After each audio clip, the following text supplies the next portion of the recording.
Hello and welcome to the SRNA Ask the Expert podcast series. This podcast is a community spotlight episode featuring SRNA community member Paul Turner. My name is Gigi deFiebre and I moderated this podcast.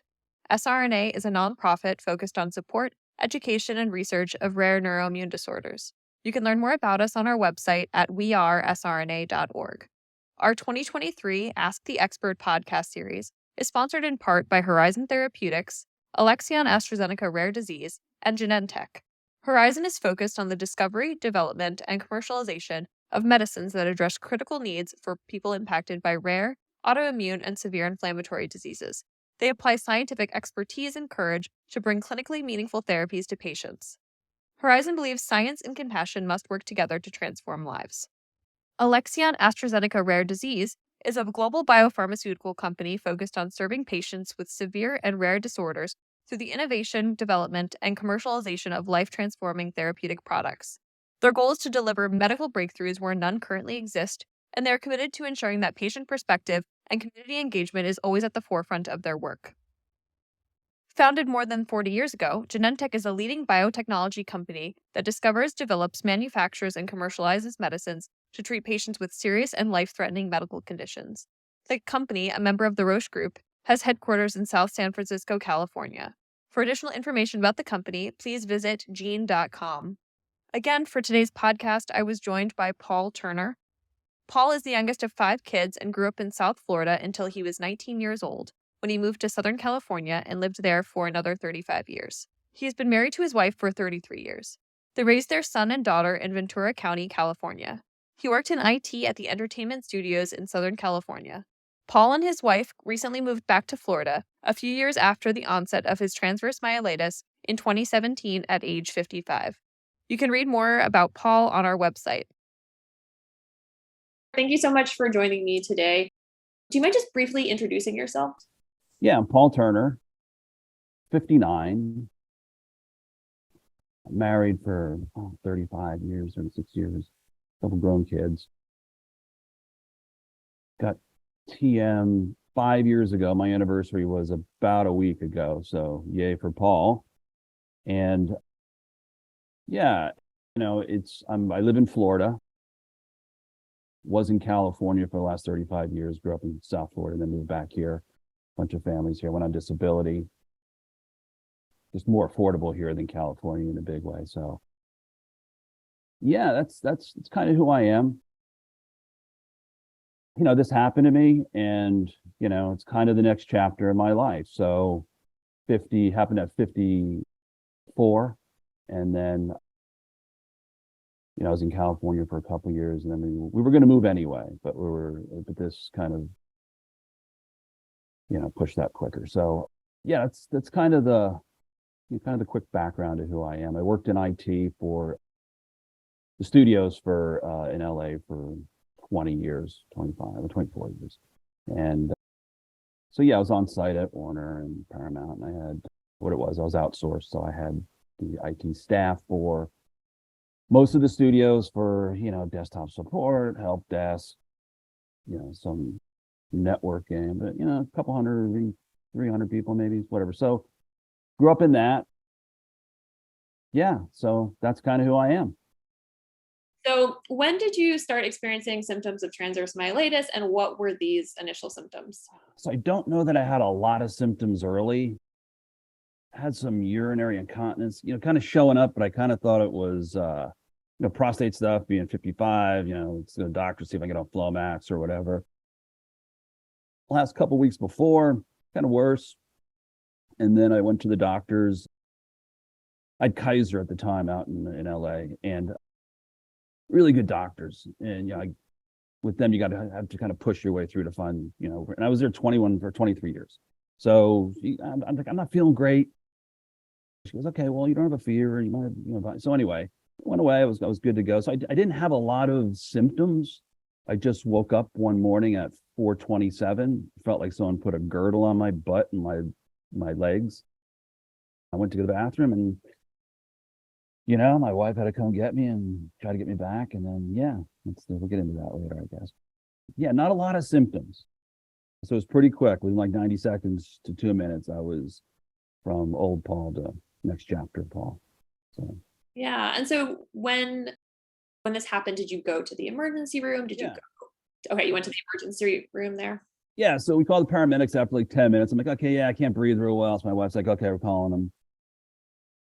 So yeah, these paramedics show up, and yeah, they're all good looking guys. You know, it's just what happens with firemen, right?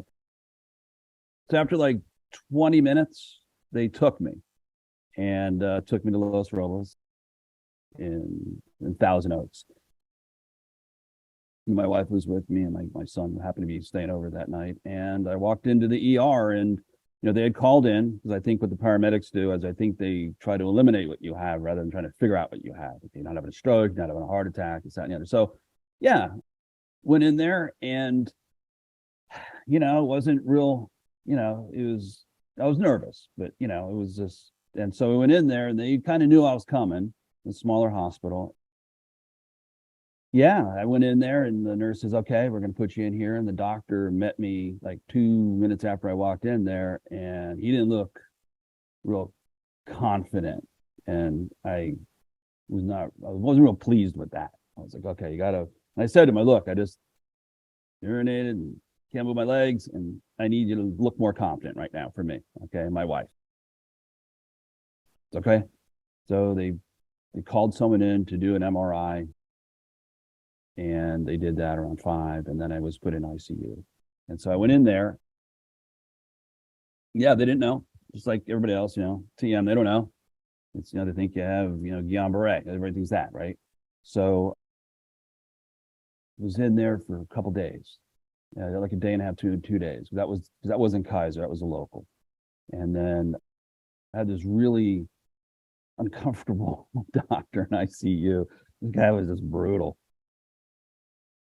Anyway, so once they found, Kaiser found out quickly. So they had me transferred within a day and a half to it's just under ICU. I forget what they call it. At Sunset Kaiser, which is one of their bigger hospitals, where I was put under Dr. Langer through that Stanford for a bunch of years. And anyway, so yeah, that's kind of what happened. I went in, and they got me out of there as soon as they could, because they didn't know. And, time's of the essence. I think they knew that. They put me on steroids right away. So that was good looking back. And they were trying to figure out what's going on, but they were kind of lost. But that's just kind of how it is, right? They don't know. And yeah. So did they do an MRI or a lumbar puncture, or kind of what testing did they do? So when I got to Kaiser, they did everything. I think I had 3 MRIs, one with contrast. I had a CAT scan early on, because that's what they could schedule me for. And then, yeah, I was up and down the whole time, just to, back into the lab. And I got to know these guys pretty well. And the one when I first went in was about 3.5 hours. It was like a long one. They put me out for that. And then I had another, anyway, so yeah, I had all these, and they did the puncture, and they sent that out, I think, to Mayo, and I don't know if there's one in Arizona. They sent that out. I don't think Kaiser does that. And so we're waiting on that. And meanwhile, they're trying to figure it out, trying to eliminate, is it Guillain-Barré, is it MS? They're looking for lesions in my brain, because they saw the lesions on my spine in 2 spots. So I have it in 2 spots. I'm not exactly where. I should probably know that. It's high and it's low. And so I have it in 4 spots. So it's transverse both sides, right? So yeah, I was in there for 3 weeks, and then they just, okay, yeah, that's what you have. And they were, I guess they were trying to figure out whether I had NMO. That was a push, and so they were in every day. I didn't see my doctor till the end, but she had her people in there every day. They were figuring it out. They were working hard at it. And people give Kaiser a lot of grief because it's a big, huge HMO. But if you're part of the sheep, part of the herd, that's kind of what's going to happen. But I was really happy with what they did and how they did it, and as quickly as they did it. Because I don't know, right? I can't walk, can't go to the bathroom, can't, whatever. Looking back, I think they did the majority of stuff right. Timely, I guess, is what we're looking for there. And then I had plasmapheresis 4 nights in a row. Yeah, had people come in, all my buddies came in, people hang out for 4.5, 5 hours. And it was so anyway, did that. And then once they figure it out, yeah, it's not going to happen. They're not going to figure it out. So it's going to be, inclusive. So it's autoimmune. They don't know any of them, right? They don't know the cause, and I treat them, right? So then, okay, we're gonna discharge you to spinal cord rehab at Northridge Hospital, which is good. So yeah, that was and there's a lot more to it. I mean, obviously we've all gone through that. So, but yeah, no, I had great nurses, which is something we need to talk about. I think the frontline people, not so much the doctors. The doctors are, they're taught what to look for, okay? And same with the nurses. But the nurses and your CNAs, all these people, they're the frontline people with you every day. They need to be aware of what this is. And it's not their fault they don't. It's just they don't see it, right? Everybody, it's Guillain-Barré. I don't want to hear that word again. There's two words, right? It's just I don't. So I just think there needs to be awareness on that, and that's something down the line we'll talk about. Because I think that's something I can help with. I think, or maybe, but I think they need, because you're with them every day. And I had nurses, both male and female.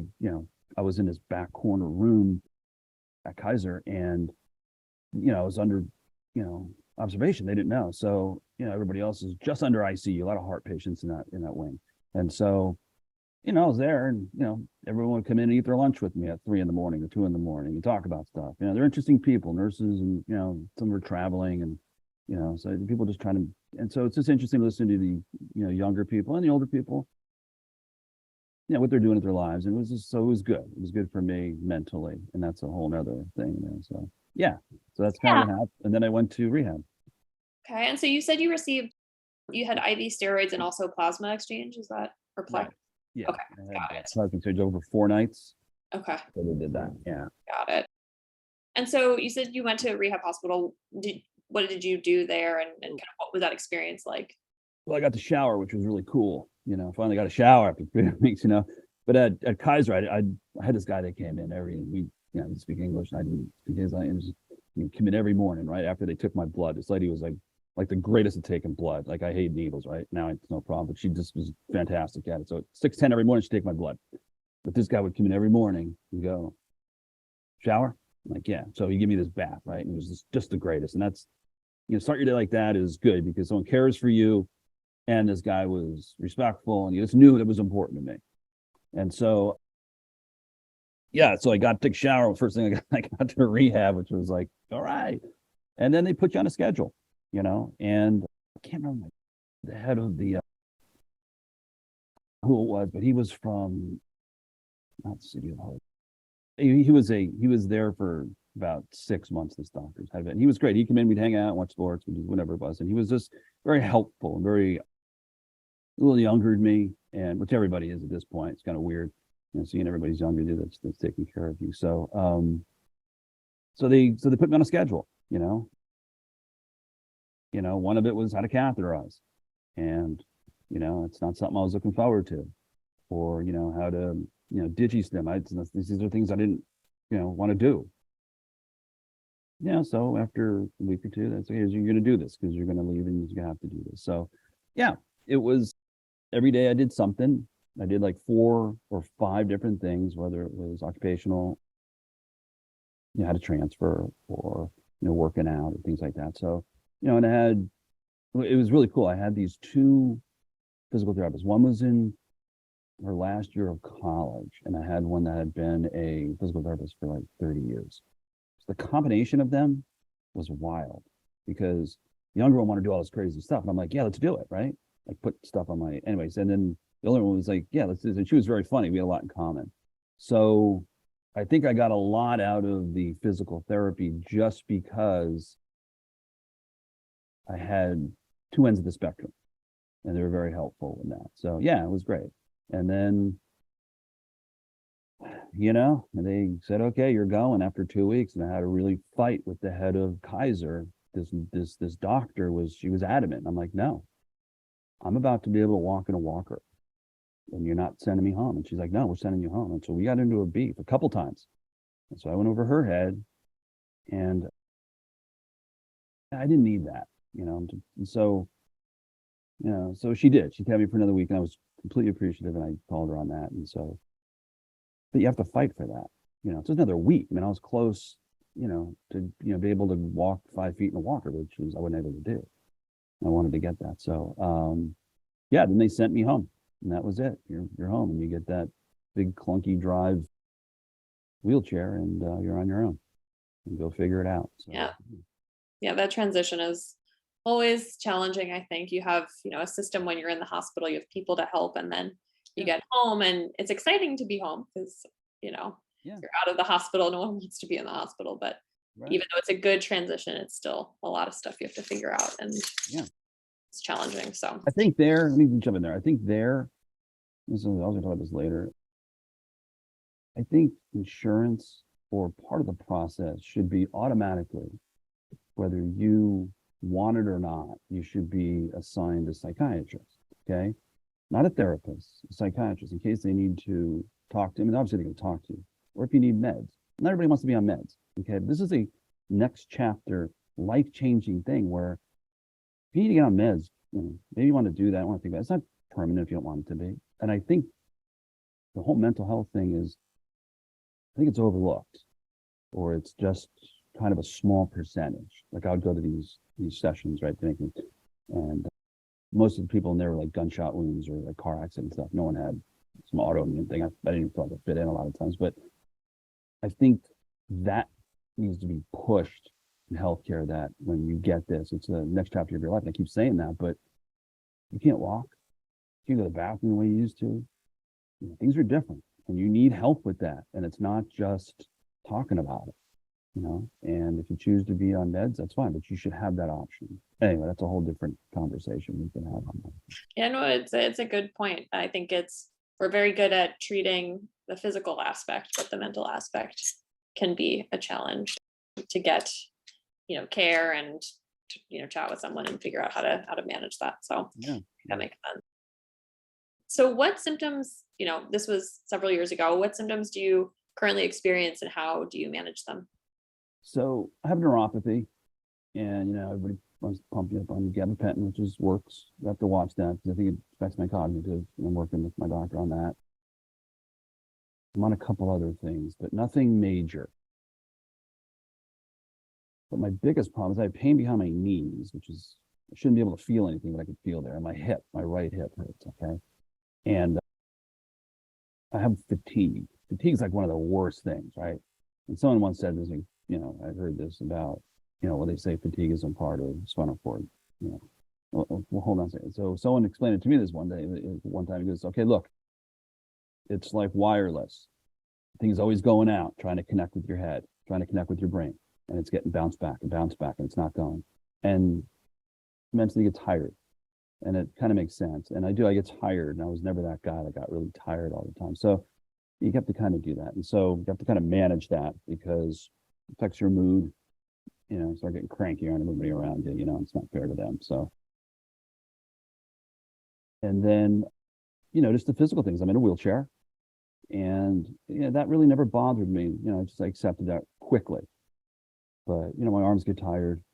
And I'm really lucky if I'm in a wheelchair. And I say that because I'm viewed as disabled. Whereas people that have this, that aren't, that have the barbed wire wrap or have crazy pain, they're expected to live a regular life in life. And that's brutal. So people view me, and, I'll go to the store and I lift my chair, and I have a van that someone gave me, and my old business guys, and I'll pull it in. It's a Transit Express. So I have the sliding door on the driver's side. I drive with my hands, and I'll pull it in. But every once in a while, everyone wants to help. Every once in a while, you got to let them help, because helping is reciprocal. It helps them, it helps me, but it really helps the people helping you too. You got to let that. You got to give that. So, being in a wheelchair is tough, but it's not the worst part of my illness. It's something I can deal with, I can transfer, I can do all that. It's the fatigue and, the mental aspect. I get depressed and fight that in a big way. But I've always kind of had that. Now it's kind of exacerbated. But, I'm 59, I'll be 60 soon. It's just part of, like I said, next chapter of going on. There's things you have to deal with. And You can avoid them or you can address them.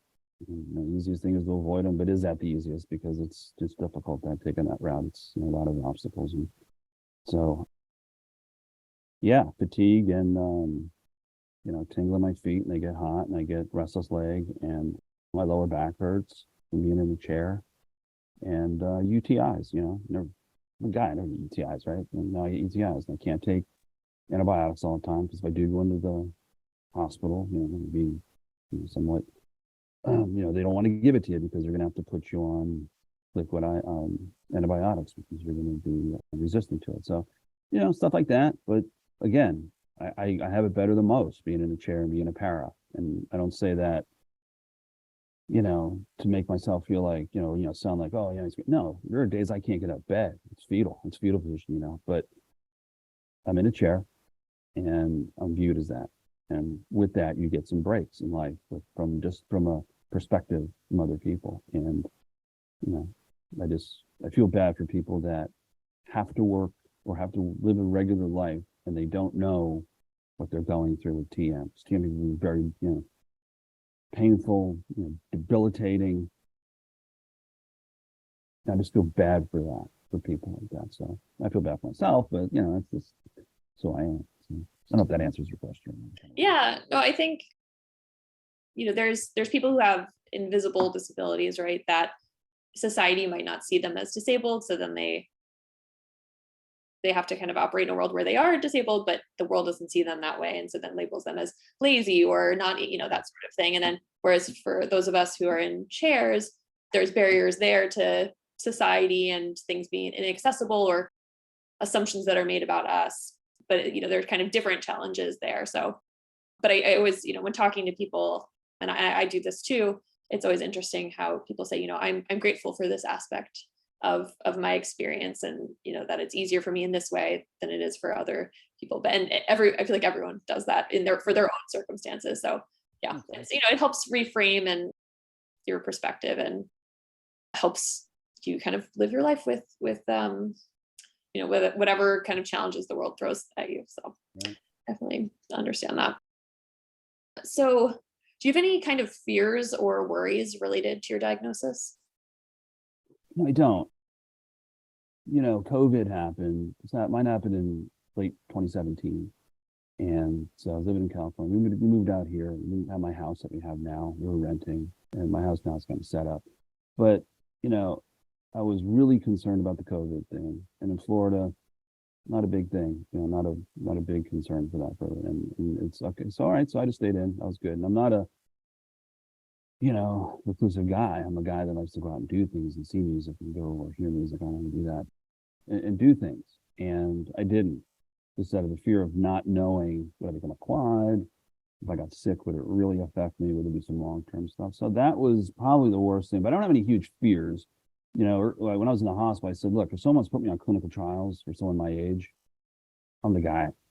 I'm older. There's probably a category for that. Probably not the highest category because you want to get, younger people in there. But, it's not a lot of fear. Just I think it's about awareness I would like to do, or I think about a lot. But,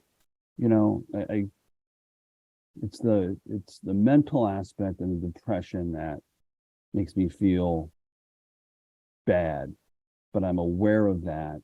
So I work on it, but not a lot of fear of, okay, what's going to happen next? I'm there. I'm in a wheelchair. I got a catheter. I can't. I had prostatectomy. I had cancer. So now I'm working on that. So I have other issues, but I'm better. So not a lot of fear of what's going to happen. It's okay.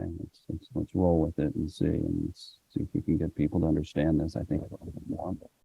Yeah. Still new. 5 years in is kind of new, but I don't know. I'm older. If this happened when I was 20, holy smokes, I was angry then anyway, right? I was just, I was a 20-year-old guy. I'm not angry, but running hard. So happened here, a little wiser, a little more perspective on it. So yeah. So what are you hopeful for as someone with TM? So, I think helping people, helping newly diagnosed people. For me, it's finding purpose, because not having purpose, and I'm working on that, is a void. And so working in the, studio industry forever, I was hustling, just personality, I have to go put deals together, this, that, and there was people working this, that, people on sick, this, that. I was running, and I loved that. I was good at it. I aged out of that and was getting into supply chain management when this happened. So this happened. I worked for another 8 months, realized I couldn't do it. I really gave it an effort. I went, 4 days after coming out of the hospital, I went to work. And it was just, I did it. And I had some deals I had to put together for this company that I had to just finish these projects. I was just exhausted all the time. And wearing, whatever I had to wear for my incontinence. It was, so I didn't give myself time to, I don't know if it's grieve, I don't know if that's the deal, but, deal with what it was aspect wise of physically as well as mentally, what happened to me in 2 minutes. I jumped back in. It's kind of what I do, but I don't think it was the smartest thing to do because I didn't understand a lot of things. So, I'm really fortunate. My wife is a nurse, and she works a lot of hours. And so I'm fortunate.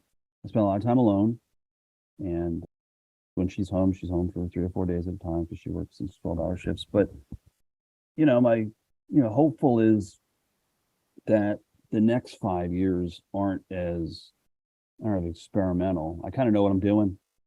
Just kind of roll with it and start doing some more things. COVID's over. My thing was I would always go do music, or see music, and I'm not doing that. So and I think people that have this early, I'd like to maybe be part of a group that works with people that can have an opinion or voice, maybe one-on-one, or newly, diagnosed spinal cord people, injury people, or just early on, because it's tough, man. It's tough if you don't have anybody to talk to, and if you don't know where to go. And this is something that's not a lot of people know about. It's like, oh, yeah, MS. No, I don't have MS, but kind of. And so so you kind of, okay, yeah, right.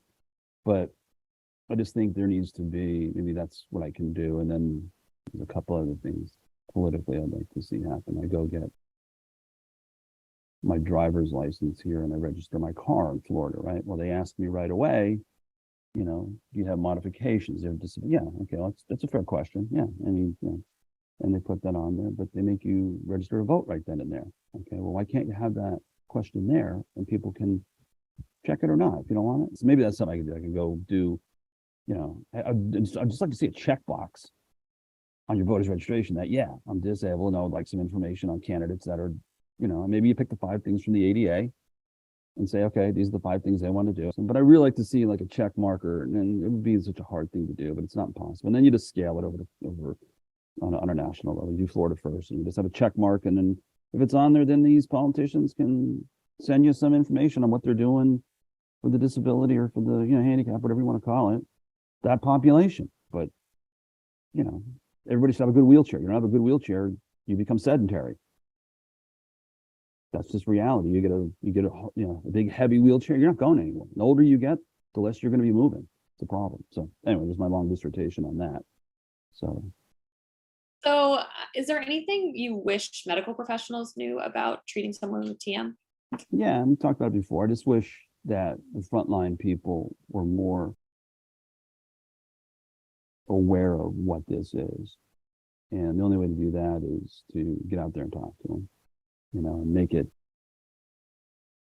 this is, if someone comes in and come and do this, that, and the other, this is what they might have. And they make, they see you every day. And the other thing was the mental health part of it. I think that should be an automatic for people where they get assigned somebody. And if you don't want to do it, don't do it. But, to go see a therapist when it's not under insurance, it's cost prohibitive a lot of times. And you just went through a life-changing, or you're on the doorstep of a life-changing event that happened. You need help. And that's why this group is phenomenal. we can talk to people, we can get on, we can talk, we can see what the doctors are doing, we can get on these groups. I think that's important. I think it has to be much bigger. I think it to be paid for a lot of the times through insurance for at least a year after or whatever we decide to do. So I guess those two things, it's just awareness, I guess, and give people a forum to go. They're scared. People are scared when this happens to them. I don't care if you're 5 years old or 54.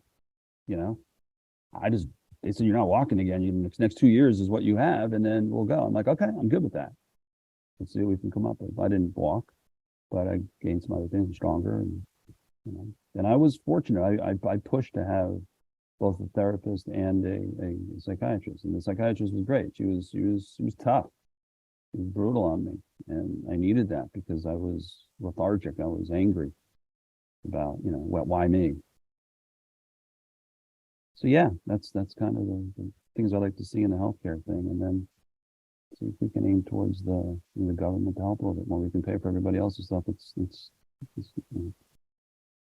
the funding for everything is tough, and I get that. There's only a certain amount of money to go around, but if we, and I'm probably talking way in the lines, people are fighting for this all day long. It just seems, and that's not to minimize what people are doing, but I just think it's important that we push these people to do what's important for us too. And we're a huge percentage of the population. We should have some say. There you go. Yeah. And so is there anything you wish your family or friends knew about TM? Well, I think they know now. I think in the beginning, people are curious of what happens to you. I'm a pretty gregarious guy that did a bunch of things. And then, okay, Paul's in the hospital for 7 weeks. My birthday was a couple months after I got out. Everybody showed up for that birthday. We want to see what's going on with Paul. And I think, it's awareness, and it's, and they understand now, they know, and they're helpful, and people want to help. It gets back to the healthcare. I think for me, it's, people are going to do, and I think people are genuinely good and they do want to help. I just think that's an innate thing. Yeah, I don't know exactly what I want them to do because there's got to be patient. It can be tough. I've seen it on my family. But, you got to be patient with, like you said, the invisible stuff. People, parking in a handicap spot. You don't know. So they get out and walk away. You have no idea what that person's going through. And I used to be that guy. Oh, you shouldn't park there. The handicap thing. What do you have? You're almost running into the store. Well, we don't know. There's just a little more kindness, a little more patient, just for the general, not just TM, but just disability in general. Just, you understand it a little bit more than, a judge. Everyone's a judge in life now. Thanks Simon Cowell for that. Just kidding. So yeah. Okay. Yeah. And then are there any last thoughts or anything else you want to mention that I didn't ask about regarding your experience of living with TM? No, I think I hit them all. Yeah, I just think it's something people don't know about because it's such a rare thing, and we need to. You guys are doing it. And if I can help, I'm more than happy to do that. I'm going to push.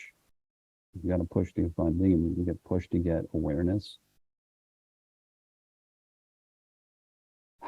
I don't know. It's just I never thought I'd be in this position. I thought I'd retire and I'd be doing this and running around, and I'm still quite capable of doing a lot of that, but it was a roadblock thrown in front of me, and I have to deal with it. And like I said a couple times, it's the next chapter. It's not always easy to think that way, but you have to if you want to survive this thing, or if you want to go on and have some quality of life. And that's, I shouldn't say that. Quality of life is such a quoted thing. It's like you just have to be happy or be able to adjust. It's not easy. It's a tough situation, and I just think we can make people feel included more. I think that would be a step in the right direction, because I think the world we live in right now is very polarized. I think it's very judgmental, and we just don't know. So let's just be nice for the people. And it's tough sometimes. I get it, but that's kind of where we live. I think we need to take a step back and look at where we are, and this happened to me, and not happy about it. You go to the bathroom, there's other things, and it's not where I want to be at. He's 60. I thought, 60, everything about retirement. Right? I wasn't just forced into it, but and living on disability is brutal. It's not, making money. So, but these are all my problems. These are not anybody else's problems, but they really are. So, forums like this are incredibly valuable, that they can voice opinions about this, or just talk through something, or just have someone say, "Okay, I hear you." And that's kind of the thing. And I've watched you on, monitor a lot of these things, and you do a good job at that. You get the answers, you get people to talk, and especially with the doctors, people need to listen to them, because they're really trying to help, and they're up against the wall with lack of funding, and it's a small percentage of people that have this, so it's not going to be hugely funded, and we have to go and push for that. And I don't know how to do that. I just need to go do it. And so aim me, and I'll go ask someone. I don't know. So that's kind of my thing. So I'm not sure that answered that, but Yeah. Well, thank you so much for yeah. sharing your story and your experiences. We really appreciate it. So it's important to Okay, share. Thanks for what you do. You're really good at what you do too. So it's valuable. Thank you.